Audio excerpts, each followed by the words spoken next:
Well, hello there. Would you like to see me make over a jewelry box? Well, you're in luck because that's what we're going to do in this video, so hang on tight. I'm going to get straight into it, and I'm going to sort of protect the glass with some washi tape because I want to paint the lid without painting on the glass. Now, if you do happen to paint on the glass, it's not a big deal. You can just take a little I was going to say eraser. You don't do the eraser. You do like razor blade, that was going to say, and just scrape off the paint. But it's easier just to mask it off. So I removed all the hinges and metal parts, and I'm going to cover everything with this brown paint. It's some umber paint, and I'm not going to do more than one layer because I want a little bit of that wood texture showing through, especially on the lid. Now, on the inside part here, I'm going to cover it up anyway, so it doesn't really matter, but I like having that a little bit of texture.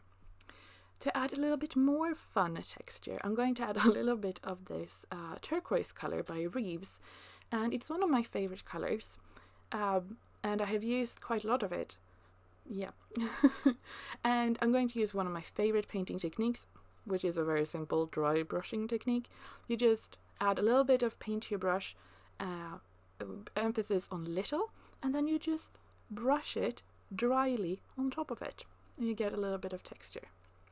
Super easy, but you get a little bit of a different color because I like that it looked like dark wood, but I just wanted a little bit of color to it.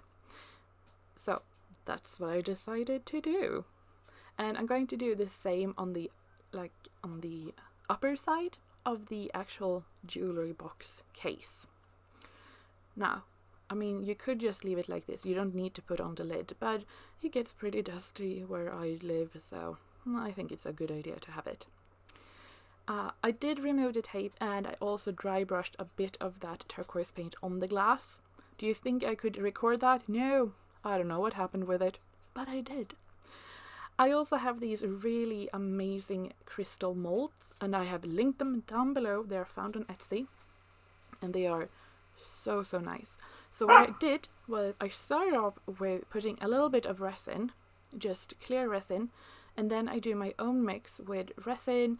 We have some mica flakes and also some pigment, glimra and mica flakes in the shop. You know the drill. And I just took a bit and sort of mashed it into the clear resin. Now, if you want the whole crystal to be this metallic, then just do that. But I wanted to be a little bit transparent, I wanted the crystals to have different values, really. So have some parts that are more opaque, that has more like shine and more of the flakes, and then some parts of the crystal that are more like just clear. So that's how I did that. Topped it off with clear resin, and we're going to pop them out. Doesn't that look kind of gross, but kind of cool at the same time? So I did that. So with my little collection here of my very pretty crystals, I'm going to glue them to the lid because I thought that was a brilliant idea.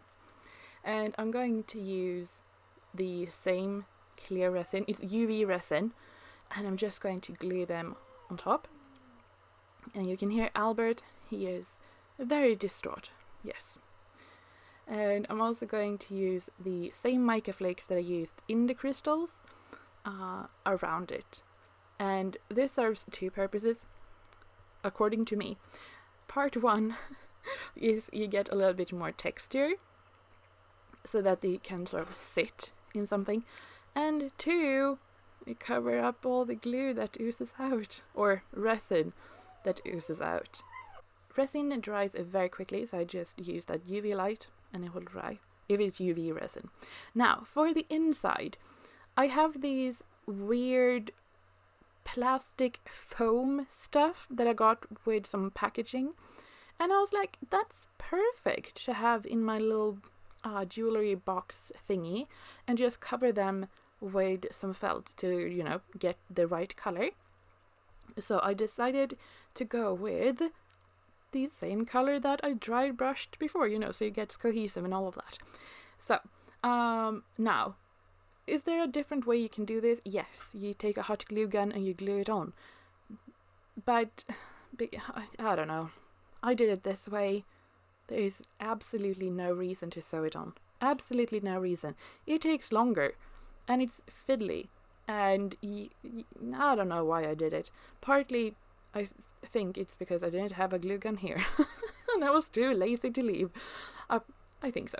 Anyway, so I did that. I also did a few of these little humpy things.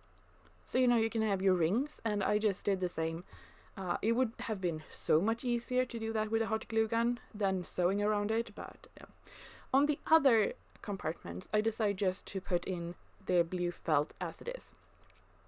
So, now, when I sort of designed this, I knew that, okay, so just a brief history. I've never been that much into jewelry. It's something that I've sort of started to collect later, like the past 1 or 2 years.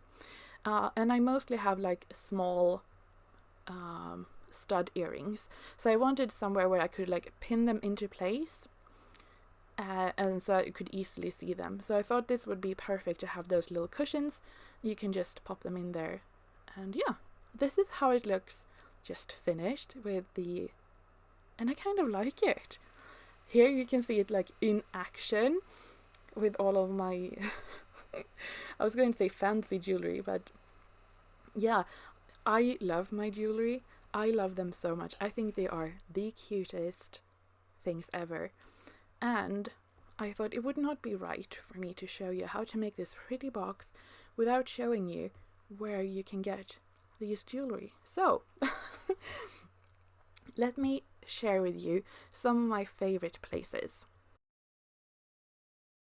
First off, I need to talk about the thing that actually never will end up in that jewelry box, and that is a ring that I have on me all the time.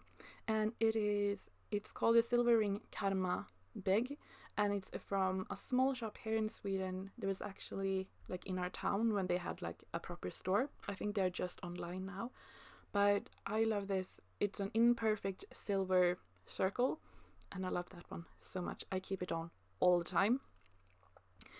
Then I found a few places on Etsy, and Silver Rain I go there so often, and I have bought quite a lot. Well, for me, I think for someone who hardly ever wore any jewelry, and now I have like, I don't know, like 20 pairs.